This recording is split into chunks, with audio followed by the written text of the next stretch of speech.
Sir తిరుమలలో అక్రమాలు జరుగుతున్నాయంటూ సాక్షి ఒక కథనం రాసింది సార్. ఆ కథనంలో ఏంటంటే సార్ లోకేష్ గారి రైట్ హ్యాండ్ లక్ష్మణ్ రావు అనే ఒక వ్యక్తే ఈ తిరుమలలో మొత్తం కూడా చూసుకుంటున్నారు. అన్ని కార్యక్రమాలకు అతనే బాధ్యుడు. జరుగుతున్న అక్రమాలకు అతనే బాధ్యుడు అని చెప్పేసి ఒక కథనాలైతే రాయడం చూస్తున్నాం సార్. అసలు ఎవరు ఈ లక్ష్మణ్ రావు? మరి అతనెందుకు చూసుకుంటున్నాడు? నిజంగా అతను లోకేష్ గారి రైట్ హ్యాండేనా? మరి ఏం జరుగుతుంది సార్ తిరుమలలో?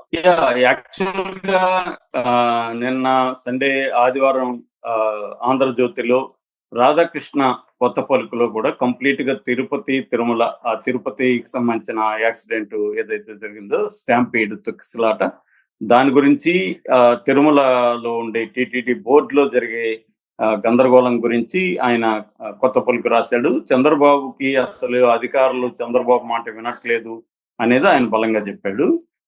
అయితే ఇప్పుడు సాక్షి ఒక కొత్త కథనాన్ని ప్రచురించింది. అదేంటంటే అసలు టీటీడీకి సంబంధించి టీటీడీ చైర్మన్ బిఆర్ నాయుడు కానీ, ఈవో శ్యామలరావు కానీ వాళ్ళు కాదు అథారిటీ. అక్కడ ఒక పర్సన్ ఉన్నాడు, అతను రాజ్యాంగేతర శక్తిలాగా అక్కడ కూర్చున్నాడు, మొత్తం అతనే చూస్తున్నాడు అనేది ఒక కథనాన్ని తీసుకొచ్చింది. అది ఎవరు లక్ష్మణ లీలలు అని పెట్టింది టైటిల్ కూడా. లక్ష్మణ లీలలు. ఆ లక్ష్మణ ఎవరు అంటే ఆయన పేరు లక్ష్మణరావు. ఆయన లోకేష్ మనిషి, ఆయనను అక్కడ పెట్టారు. అట్లాగే గతంలో 2014 and 19 మధ్య తెలుగుదేశం ప్రభుత్వం ఉన్నప్పుడు ఫైబర్ నెట్ స్కామ్ లో పెద్ద ఎత్తున వేమూరి హరికృష్ణ ఆయన A1గా ఉన్నాడు దాంట్లో. దాని మీద మనం కూడా చాలా సార్లు కథనాలు చెప్పుకున్నాం. ఆయన కూడా తిరుమలలోనే ఉన్నాడు. ఏఐని ఆర్టిఫిషియల్ ఇంటెలిజెన్స్ ని అనుసంధించడం కోసం ఈయన అక్కడ పెట్టినట్టుగా చెప్తున్నారు. అలాగే లక్ష్మణ్ రావు ఎవరంటే మన లోకేష్ రైట్ హ్యాండ్ అని అతన్ని అక్కడ పెట్టారని, అతను అదనపు ఏవో అడిషనల్ ఈవో వెంకయ్య చౌదరి ఆఫీసులోనే అతను కూర్చోబెట్టి వెంకయ్య చౌదరిని డమ్మింగ్ చేసేసి మొత్తం అడిషనల్ ఈవో లక్ష్మణ్ రావే ఉన్నట్టుగా చేస్తున్నాడని చెప్తున్నారు. ఇటు పరకామని కావచ్చు, పోర్టు కావచ్చు, విరాళాలు కావచ్చు, టీటీడీకి సంబంధించిన ఫైల్స్, టెండర్స్ మొత్తం అతనే చూసుకుంటున్నాడు. అంటే ఎవరెవరు ఎక్కువ విరాళాలు ఎవరు ఇస్తున్నారు, వాళ్ళ బ్యాక్గ్రౌండ్ ఏంటి, వాళ్ళు ఎందుకు ఇంత విరాళాలు ఇస్తున్నారు, ఇవన్నీ డేటా ఎప్పటికప్పుడు లోకేష్కి అందించాలి. అట్లాగే అక్కడ టెండర్లు అవన్నీ కూడా లోకేష్కి, అంటే లోకేష్ డైరెక్ట్ గా లక్ష్మణ్ రావు టచ్ లో ఉంటాడు.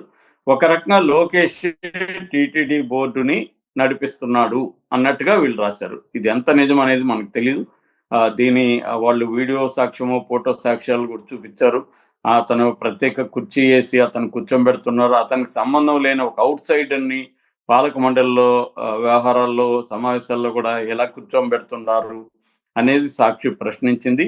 అంటే అక్రమాలు జరగడానికి ప్రధాన కారణం, మొన్న అక్కడ సమన్వయ లోపానికి కూడా ప్రధాన కారణము లోకేష్ మనుషులే అక్కడ అని. యాక్చువల్గా బిఆర్ నాయుడు కూడా లోకేష్ మనిషి. బిఆర్ నాయుడిని కూడా లోకేషే అపాయింట్ చేశాడని, చంద్రబాబుకి ఇష్టం లేకపోయినా కూడా ఆయన పెట్టారు అనేది, ఆయనకేమో ఎటువంటి పరిపాలనా అనుభవం లేదు అనేది ఇప్పుడు వార్తలు బయటకు వస్తున్నాయి. రెండోది ఆంధ్రజ్యోతి, ఈనాడు కూడా రాసింది ఏంటంటే చంద్రబాబు ఎదురుగానే ఇటు బిఆర్ నాయుడు కానీ తర్వాత ఈవో శ్యామలరావు ఇద్దరు కూడా చాలా తీవ్రంగా ఆర్గ్యుమెంట్స్ చేసుకున్నారని, నా మాట నువ్వనట్లేదు, నీ మాట నేననట్లేదు అన్నట్టు వాళ్ళు ఆర్గ్యూ చేసుకున్నారని చెప్తున్నారు. సో క్లియర్గా మనకేంటంటే తిరుమలలో సమన్వయ లోపం ఉంది అనేది తెలిసింది. ఇప్పుడు ఈ లక్ష్మణ్ రావే దీనికి ప్రధాన కారణము. ఎందుకంటే అతను ఒక రాజ్యాంగేతర శక్తిగా టీటీడీని కంప్లీట్ గా లక్ష్మణ్ రావు నడుపుతున్నాడు. లక్ష్మణ్ రావు వెనక లోకేష్ ఉన్నాడు. అంటే ఒక రకంగా లోకేష్ కంట్రోల్లో ఉంది టెండర్స్ కావచ్చు అవన్నీ. అంటే ఏదైనా స్కామ్ రేపు బయటకు పోనీయకుండా లక్ష్మణ్ రావు ప్లానింగ్ చేయడానికి ఆయన అక్కడ కూర్చోబెట్టారు. అట్లాగే ప్రముఖ వ్యక్తులు ఎవరు వచ్చినా కూడా తిరుమల తిరుపతి దేవస్థానానికి లక్ష్మణ్ రావు వాళ్ళని డీల్ చేసే విధంగా, అంటే డైరెక్ట్ గా లోకేష్ కి కాంటాక్ట్స్ డెవలప్ అయ్యే విధంగా పెట్టుకున్నారు.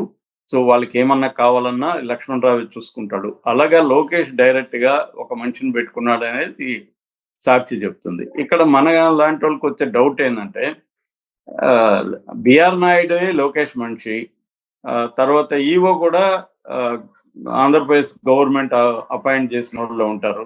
సో వాళ్ళిద్దరూ ఈయన మనుషులు అయినప్పుడు మళ్ళీ ఒక సపరేట్ లక్ష్మణరావు అవసరం ఏముంది వీళ్ళకి? వాళ్ళే ఈయన చెప్పినట్టు, లోకేష్ చెప్పినట్టు వాళ్ళిద్దరు వింటారు కదా! సో, ఇప్పుడు బిఆర్ నాయుడు లోకేష్ చెప్పినట్టు వింటాడు. అట్లాగే ఈవో వింటాడు. మరి వాళ్ళిద్దరు వినేటప్పుడు మళ్ళెందుకు ఇంకొకతను అని డౌట్ వస్తుంది. ఇక్కడ ఏందంటే ఈవో వచ్చి చంద్రబాబు అపాయింట్ చేసిన మనిషి. అందుకని ఈవో లోకేష్ అపాయింట్ చేసిన బిఆర్ నాయుడిని పెద్దగా కేర్ చేయట్లేదు. అట్లాగే పాలక మండలిలో ఉండే చాలా మంది కూడా ఆయన కంటగింపుగా, ఇబ్బందికరంగా మారాడు. ఎందుకంటే మామూలుగా పాలక మండలి అంటేనే అనేక మిస్యూజ్ జరుగుతుంటాయి. దర్శనాలు, స్పెషల్ దర్శనాలు, విఐపి దర్శనాలు చేయించడం, రకరకాల అక్రమాలకి తెరలేపుతారు. సో దానికి ఆయన సహకరించాలి. ఈవో గాని, అధికారులు గాని సహకరించకపోతే వీళ్ళ అనుకున్నట్టుగా వీళ్ళు చేయలేరు. అక్కడ క్లాషెస్ వస్తున్నట్టుగా మనకి కనబడుతుంది. సో ఇప్పుడు ఈ కొత్త కథనం అనేది ఒక సంచలనం క్రియేట్ అయింది. మొత్తం సోషల్ మీడియాలో కూడా ఎవరి లక్ష్మణరావు అని చర్చించుకుంటున్నారు. నిన్న ఇంకొక కథనం కూడా ఈనాళ్ళు వచ్చింది. వైజాగ్ లో కిలాడి అని ఒకటి వచ్చింది. అక్కడ ఆస్తుల్ని కబ్జా చేస్తున్నారు. నా కిలాడి కూడా లోకేష్ మనిషి అని చెప్తున్నారు. అక్కడ సానా సతీష్ ని చానా గై అన్నట్టుగా రాస్తున్నారు. సో అంటే సానా సతీష్ ఆ కిలాడి కలిసి అక్కడ ల్యాండ్ గ్రాబింగ్ పాల్పడుతున్నారని. ఓవరాల్ గా గతంలో కూడా ఈ ఆరోపణలు వచ్చాయి. అంటే లోకేష్ ఒక క్వార్టర్ మెయింటైన్ చేస్తాడు, వాళ్ళే అన్ని డిసైడ్ చేస్తుంటారని. ఇక్కడ కూడా ఇప్పుడు అదే జరుగుతుంది. అందుకనే పవన్ కళ్యాణ్ కూడా ఇది తెలియడం వల్లనే పవన్ కళ్యాణ్ డైరెక్ట్ గా లోకేష్ కి యాంటీగా ఎక్కడ మాట్లాడకుండా ఇండైరెక్ట్ గా ఎక్కడికక్కడ నేను అనుకుంటే ఎవరైనా నా మాట వినాల్సిందే, చంద్రబాబు అయినా ఇంకొకరైనా నా మాట వినాల్సిందే అన్న పద్ధతిలో పవన్ కళ్యాణ్ చాలా జాగ్రత్తగా, స్ట్రాటజిక్ గా టైం చూసి కొడుతున్నాడు అనేది చెప్తున్నారు. గతంలో హోమ్ మినిస్టర్ అనిత విషయం కావచ్చు, తర్వాత కాకినాడ విషయం కావచ్చు, లడ్డు వివాదంలో కావచ్చు, ఇప్పుడు తిరుపతి తొక్కిసలాట్లో కావచ్చు, ఇలాగా ప్రతి కీలకమైన సన్నివేశంలో కూడా పవన్ కళ్యాణ్ ఎంటర్ అయ్యి, నేను ఎంటర్ అవ్వనంత వరకే లోకేష్ బలం ఉంటది, నేను వన్స్ ఎంటర్ అయినాక లోకేష్ లేదు, ఇక్కడ ఎవరు లేరు, నేనే సుప్రీము అన్న ఒక పద్ధతిలో పవన్ కళ్యాణ్ బిహేవ్ చేస్తున్నాడు. దీనికి ప్రధాన కారణం పవన్ కళ్యాణ్ వెనక మోడీ ఉన్నాడు. మోడీ సపోర్ట్ పవన్ కళ్యాణ్ పుష్కలంగా ఉంది. అందుకని చంద్రబాబు కూడా పవన్ కళ్యాణ్ ఎక్కడైనా చెప్పినప్పుడు తలగ్గాల్సి వస్తుంది. సో లోకేష్ పెట్టిన బిఆర్ నాయుడు దగ్గర సారీ చెప్పించడంలో పవన్ కళ్యాణ్ సక్సెస్ అయ్యాడంటే అర్థమేమి? లోకేష్ కంటే కూడా నేనే పవర్ఫుల్ అనేది పవన్ కళ్యాణ్ నిరూపించడానికి ఈ సన్నివేశాన్ని ఉపయోగించుకున్నాడు. పవన్ కళ్యాణ్ క్లియర్ గా తెలుసు బిఆర్ నాయుడు లోకేష్ పెట్టిన వ్యక్తినే. మరి అలాంటప్పుడు బిఆర్ నాయుడు సారీ చెప్పాలని పవన్ కళ్యాణ్ పట్టుబట్టడం ఏంటి? ఆయన సారీ చెప్తాడు, ఓకే, అది ఆయన ప్రాబ్లం. బిఆర్ నాయుడు సారీ చెప్పాలా లేదా అనేది చెప్పాల్సింది ఎవరు? చంద్రబాబు. కానీ పవన్ కళ్యాణ్ ఎలా చెప్తాడు? ఆయనకేమీ రాజ్యాంగ పదవి లేదు, ఏమి లేదు, ఆయన ఒక మంత్రి అనేది ఇప్పుడు సర్వత్రా చర్చనీయాంశమైంది. అంటే ఈ పవర్ స్ట్రగుల్ ఒకటి జరుగుతుంది అనేది ఇప్పుడు వార్తలు వస్తున్నాయి. అది కోల్డ్ వార్ గా ఉంది, అది ఎప్పుడు హాట్ వార్ గా మారుతుంది అనేది తెలియదు. కానీ ప్రజెంట్ అయితే కోల్డ్ వార్ గా ఇటు లోకేష్ కి ఇటు పవన్ కళ్యాణ్ మధ్య నడుస్తున్నట్టుగా మనకి కనిపిస్తుంది. దాన్నే ఇప్పుడు క్లియర్ గా విత్ ఎవిడెన్స్ తో సాక్షి రాసింది. ఆ ఎవిడెన్స్ నిజమేనా? ఎందుకంటే మనం ఫోటోలు చూస్తే ఇంకోటి చూస్తే మనం ఫైనల్ గా రాలేము. ఇప్పుడు తెలుగుదేశం